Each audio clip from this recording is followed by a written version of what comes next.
वाट बघत आहे सकाळ होण्याची। रोज सकाळी ह्या गावावर दुष्ट डाकू लोक आक्रमण करतात आणि संपत्ती लुटतात।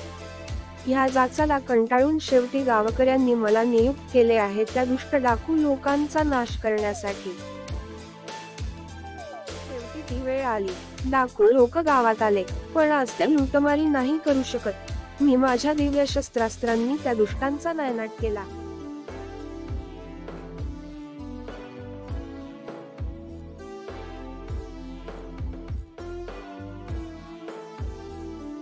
तलवारीचा एकही वार वाया नाही गेला। संपत्ती लुटणाऱ्या सर्व दुष्टांना मी धूळ चारली।